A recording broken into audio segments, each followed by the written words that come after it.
Here on Weather World, we've been showing so-called spaghetti plots for more than a decade as part of 12-day trends. Well, starting last hurricane season, and especially during this one, the rest of TV weather has caught on because now everybody shows charts that look like this, essentially a spaghetti plot for the track of a hurricane. In this case, Hurricane Ophelia, which skirted Bermuda last weekend before heading out into the North Atlantic. As with 12-day trends, these strands of spaghetti are solutions from 21 different runs or ensemble members of the American GFS model, the Global Forecast System. Now, AVNO is the original run of the model, while 1 to 20 are the runs with slightly different starting conditions. The track labeled AEMN is the ensemble mean, the average of all the runs of the model. Now, there are literally dozens of other computer models used for hurricane forecasting, and their tracks are displayed in similar graphics that look like this.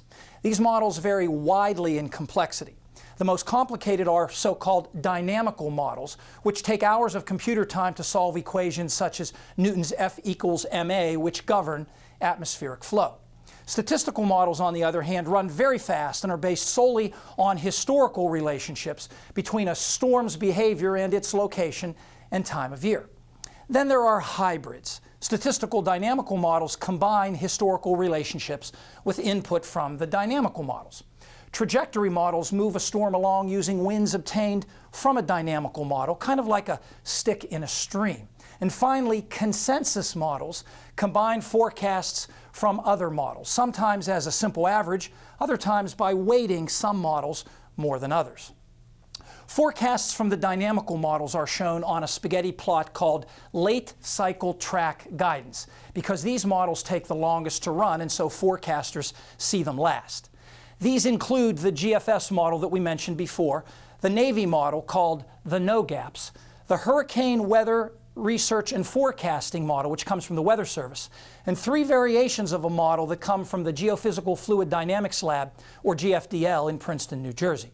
The official Hurricane Center forecast is on here as well. It's labeled OFCL.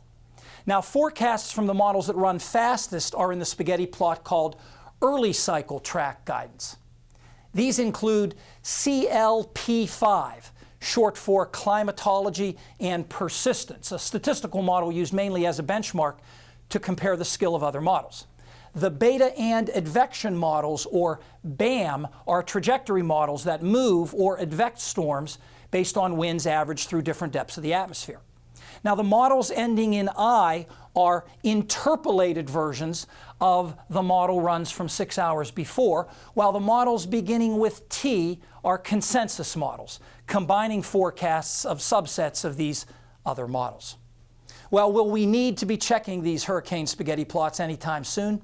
Paul Knight will let us know in the extended forecast next.